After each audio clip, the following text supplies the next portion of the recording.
Alright, so today we are going to be placing the rear main seal on a Porsche 944. Now I'm doing this on a 1988 engine. And so starting off, what you want to do is you're going to want to get off the flywheel. To do that, you need to remove the bolts.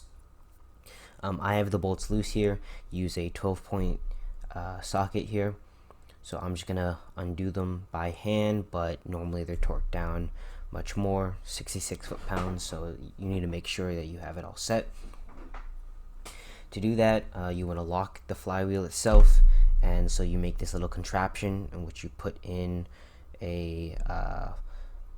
these two bolts, one to the bell housing and one into the flywheel itself, that normally locks down the pressure plate. And that locks the flywheel so that when you torque off the bolts, nothing moves around. So now I've removed the contraption after removing the bolts, and then you'll want to grab a pry bar. And you want to pry this off. Now this comes off super easily for me, but that's because I've had it off just before this, and so you'll want to actually have to pry it off.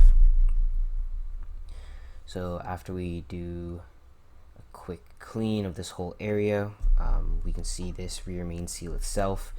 And now there is a indent on the very bottom here that I will stick a flathead into, and this is where you're going to want to take the seal out from. You're not going to want to jam in a flathead anywhere else, because it can scratch up the mating surfaces and actually cause another leak. Now my rear main seal was not leaking before. I'm just doing this as preventative maintenance while doing a clutch job. So eventually I got in enough leverage to pry this out with a flathead. I tried a bunch of different ones, and so it's in there pretty good. The top is rubber, and then it has some metal below it, so you kind of got to hook onto the metal of the actual rear main seal and pry it out.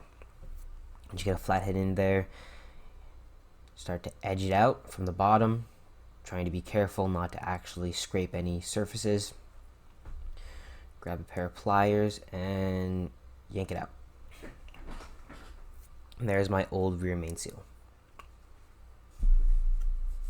So now I'm just going to take a shop rag and just clean around. There's kind of like a layer of dirt and grease that was forced in there a little bit. So I'm just going to take a shop rag and clean it out, so that when I install the new one, I'm not pushing any grease back into the housing. Now you want to install the new seal.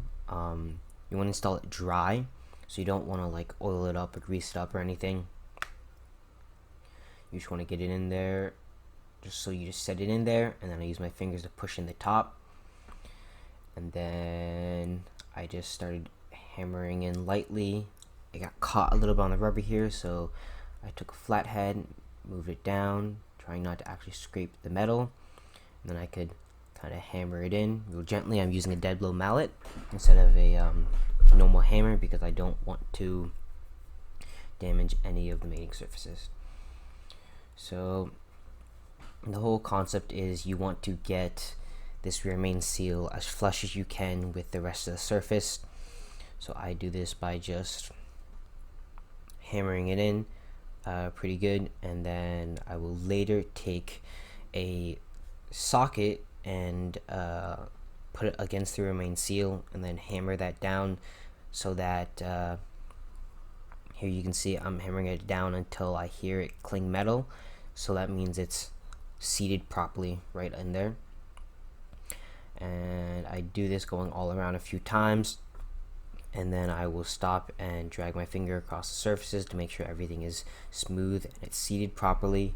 And then once you have it seated properly and flush, you have installed a new rear main seal, and you can go ahead and reinstall your flywheel.